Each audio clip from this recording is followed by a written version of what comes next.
I was standing at my kitchen sink, the house wrapped in the kind of quiet that feels heavier than silence, when my daughter's boyfriend walked in and said something so unexpected it made me see myself in an entirely new light, and I haven't stopped thinking about it since.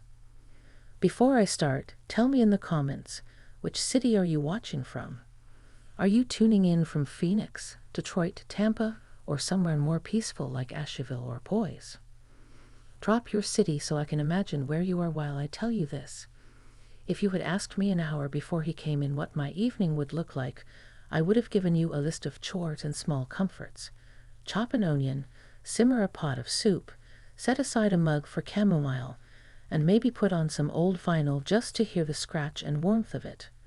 The house has been a nest of habits ever since the last pair of sneakers left the mudroom for good. My daughter Emily is 23 now, busy with grad school, a job that eats her afternoons, and a social calendar that makes my planner look antique. It's a good life, my life, full of choices I made and choices she made, but there are pockets in the day where the silence sits with me like an uninvited guest. That night, the light over the sink was soft and forgiving. Rain had started up, gentle and steady, drumming a small, private rhythm on the back door. The kettle steamed on the stove, and I stood there, letting the warm hum of the kitchen fill me like a blanket. I was thinking about the photograph on the fridge, Emily at 12 with a gap-toothed grin and flour on her nose, and how quickly lives can speed from that to this high-definition, always-on adulthood. I was thinking about my husband, our rhythms, the quiet that had crept in not out of distance, but out of comfortable sameness, and about how many evenings slipped by without anything worth noting. That's when the door opened. He stepped in like a breeze that knows the rooms already. Brandon, he's Emily's boyfriend, a young man with an easy laugh and a careful way of moving. He's polite in the way that comes from being around people who are worth respecting.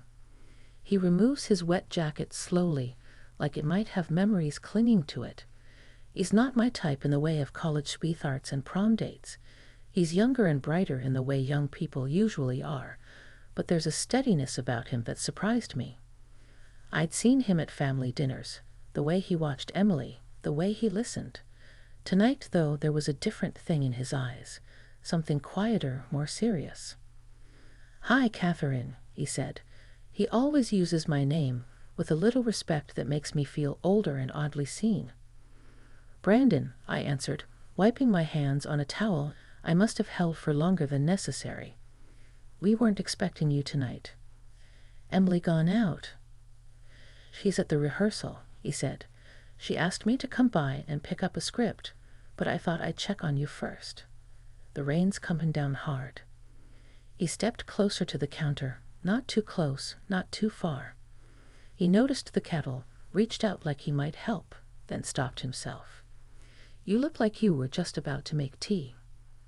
I told him yes, and I offered him a cup. He accepted. He took the cup with both hands, and for a moment we stood on opposite sides of the island like two people who have been taught how to behave in a house where lines were learned early. There's a rhythm to families. You learn where to stand, where to speak, what jokes are safe. And then there's the intrusion of the new, which rearranges those rhythms without asking permission. We started with small things. He told me about Emily's rehearsal, a late-night run for a role she told me had finally given her goosebumps, and I told him about the soup I was making, an old recipe my mother taught me that never seems to taste the same when I'm not thinking of her. He smiled when I said my mother used too much thyme, like he enjoyed the domestic detail, the small human truth tucked into a memory. Somewhere between talking about thyme and the weather, the conversation slid into more honest territory. "You look tired," he said, blunt and gentle at once. "Do you sleep well?" It's a question I don't get asked much. Men my husband's age sometimes assume I sleep fine because their nights are uninterrupted or because it's easier that way. Younger folks, people like Brandon, ask questions that have less armor in them. He didn't mean it as pity. He meant it as connection. I told him the truth. Not always lately. Nights are where old worries rumble to life. Small regrets, big silences. The kind of things you tuck into your chest because they sound selfish when you say them out loud.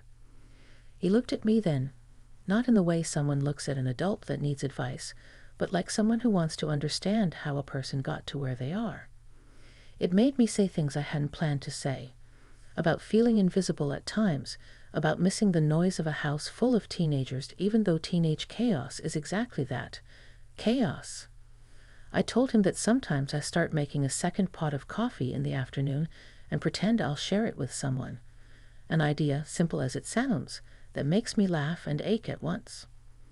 He listened. He didn't shift the conversation to Emily or excuse himself with stories about his own day. He just listened. At some point he set his cup down and reached across the counter to turn the radio dial, bringing in the low, familiar crackle of an old jazz standard. My grandmother used to put on music like this when things felt too big for words, he said. We just sit. We sat then, in that warm domestic glow. The rain kept time on the back window, and the kitchen smelled of onions and lemon from the sink. We shared pieces of ourselves like quiet currency. The work that had taught him to be patient with other people, the moment he realized he loved Emily for who she was and not for any version he had hoped she'd be, the night he felt most afraid because he couldn't promise an answer to someone he loved. His candor surprised me. He didn't come in with bravado. He came in with a worn tenderness. There's a difference between a man who talks smoothly and a man who speaks with the weight of his own experience. Brandon was the latter.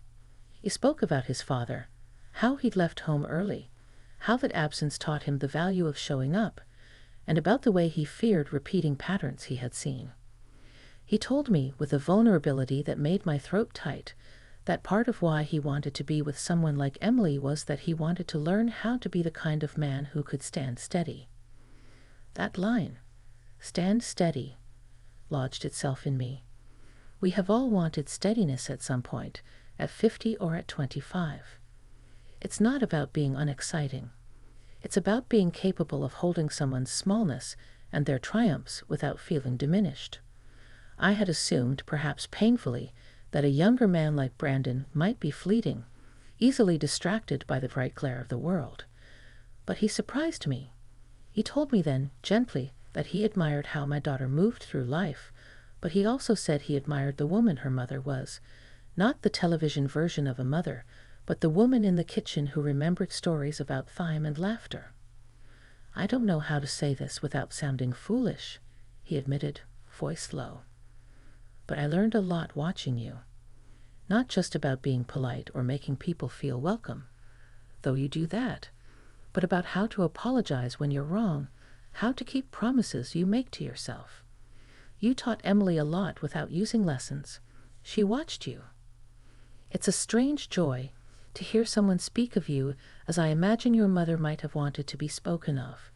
It's a strange ache, too, because you realize how much you hoped your small acts mattered, and they do, sometimes in ways you can't see. I felt something shift inside me, not a scandalous rush, but a tender, aching warmth. It was as if someone had pointed a lantern at a corner of my heart I'd kept in dark for years. For a frivolous moment, I thought of all the small things that had kept me invisible even to myself, the careful way I arranged the pillows, the habit of muttering little jokes, the way I saved my nicer clothes for improbable evenings. Brandon's words made me blush the way I used to when someone noticed my dress or my laugh. There was a pause then, an awareness of lines that existed between us. He's Emily's boyfriend, not mine. He's a young man with a life that runs toward someone else. I could feel the gravity of it pressed gently at my ribs. I thought of Emily arriving home later, cheeks flushed from rehearsal, needing the mother she'd always had. I thought of marriages and promises and the complicated web of loyalty that binds families in quiet knots. And yet we didn't retreat into propriety like frightened actors. We continued to talk because our conversation had become something simple and human, two people sharing pieces of themselves under the soft, steady hum of home. He reached out once to brush a stray hair from my forehead, a gesture entirely innocent and more intimate than words. I felt the heat of it like sunlight. For a moment I wondered if I dreamed it. "Thank you," he said very softly, "for being a place where someone can be messy and still come home." There it was, the admission that changed the shape of the evening. Not a confession of romantic intent, not a crossing of a boundary, but an acknowledgement that we had both been seen, and that seeing, when it is true and kind, can feel like an invitation to be different. When he left the kitchen that night, he didn't slam the door or make something dramatic of his exit. He put the cup in the sink, shrugged on his damp jacket, and left a small folded note on the counter, a practice he explained later as something his grandfather taught him. When you can't find the words, leave a note that you'll say in person when it feels right. The note said, in his careful handwriting, "Thank you for tonight, for the music, for the soup stories, for being real." I folded that paper and put it in my apron pocket because I wanted to remember the warmth of the moment. I told myself stories about gratitude and about how human connection sometimes arrives when you least expect it. I told myself, too, that a kitchen can hold more than the sum of its cabinets and counters. It can hold moments of recognition that change how we move forward. By the time I rinsed the cup and turned off the light, the rain had slowed to a hush. I sat at the small table with a dish towel in my lap and thought about what a stranger's words can do to a woman who has spent decades practicing restraint. I thought about how attraction is not always a tempest. Sometimes it's a quiet rearrangement of how you see yourself. The truth is, I didn't know what I felt exactly, only that I felt noticed, and for a woman who has watched children grow up and seen friendships fade and marriages settle into habitual rhythms, being noticed felt less like vanity and more like a small, essential kindness. I slept that night with a note in my pocket and a memory of a young man's steady eyes. I didn't leap into unforgivable choices or rash promises. I simply let myself sit with the feeling, the gentle recognition that life can still offer moments of surprise, and that those moments, handled with care and respect, can lead to growth rather than chaos. I don't tell you this to scandalize you. I tell you this because there are evenings when life hands you a mirror, and you can see, if you're brave enough to look, the person you still are under the dust. And sometimes a stranger's kindness helps you dust it off. When I tell you the rest of this story, I'll tell you about the choice I had to make, the one that didn't get decided that night, but began with a note on the counter and an honest conversation over chamomile. For now, imagine me at the sink, a folded paper in my pocket, the rain outside, and the low echo of a jazz standard in my bones. Imagine how small, brave things, like asking someone which city they're watching from, or saying thank you out loud, can change the shape of an ordinary evening into something quietly remarkable. If you liked this, tell me what you would have done in my shoes. Did you ever have a night where a simple conversation changed everything? I'll be reading your cities and your stories while we keep going. When you're ready, I'll tell you what happened next. The morning after Brandon's visit, the house felt different. It wasn't that the rain had left, or that the kitchen was any cleaner, or even that the day ahead promised anything extraordinary. It was that something inside me had shifted. A quiet, almost imperceptible awareness had settled like sunlight across my skin. I could still feel the warmth of his eyes, the softness in his voice, the careful weight of his words. And I realized how hungry I had been for connection, not just small talk, not just polite gestures, but a real unguarded conversation with someone who saw me without expectation. Emily wasn't home yet, and I found myself moving through the house differently, slower, more present. I lingered at the window, watching the world wake up. The neighbor's dog barked in the distance, a bird skidded across the wet grass, and the kettle hissed when I put it on for tea. I thought about Brandon and the way he had handled our interaction. Respectful, genuine, never crossing boundaries, yet somehow leaving a trace of intimacy that made my heart feel lighter and more aware. Later that afternoon, Emily texted me, saying rehearsal ran late, and she wouldn't be home until nearly 8. I sighed, a mix of relief and anticipation.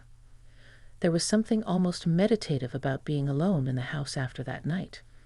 I could replay our conversation without interruption, notice the subtleties, the way he had tilted his head when he listened, the way he laughed softly at my stories, the way he seemed present without demanding anything in return. Then the doorbell rang. My heart jumped, because it wasn't typical for visitors in the middle of a weekday. I opened the door to find Brandon, drenched a bit from a fresh drizzle, holding a bag. He gave me a small, apologetic smile. "Hi, Catherine. Sorry to bother you again," he said, shrugging off his damp jacket. I realized I left some rehearsal notes here. I wanted to drop them off personally. "Of course," I said, stepping aside to let him in. "Come in. The rain seems determined today." The kitchen felt alive again, warm and familiar. I poured him a cup of tea, and we sat across from each other at the small table. There was no need for awkwardness. The previous evening had broken the ice in ways polite conversation never could.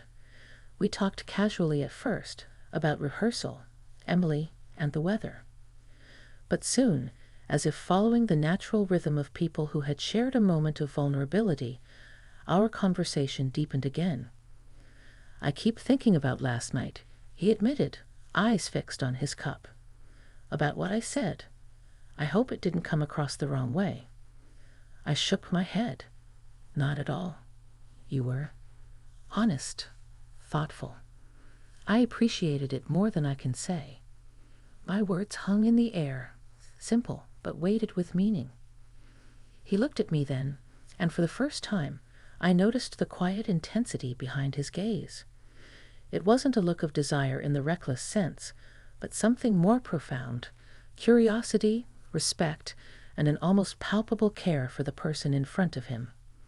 It made me feel seen, really seen, in a way that had been rare in the past few years. "I wanted to say more," he murmured, voice low and steady. "Not about Emily, but about life. About how important it is to have someone notice the small things. I think you understand that better than most." It was true. I did understand.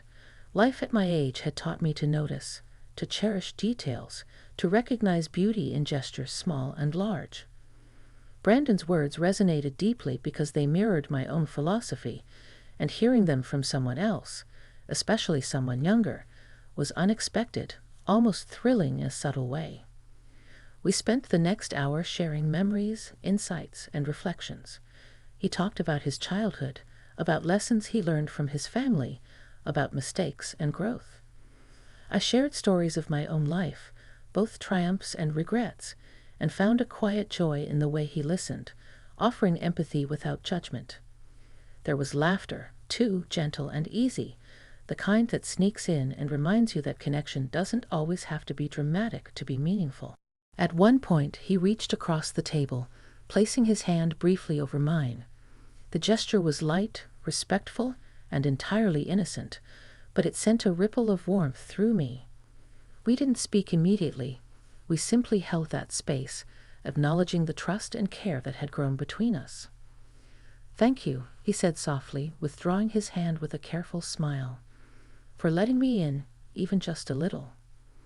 "And thank you," I replied, voice steady despite the fluttering in my chest, "for being genuine, for making it easy to talk."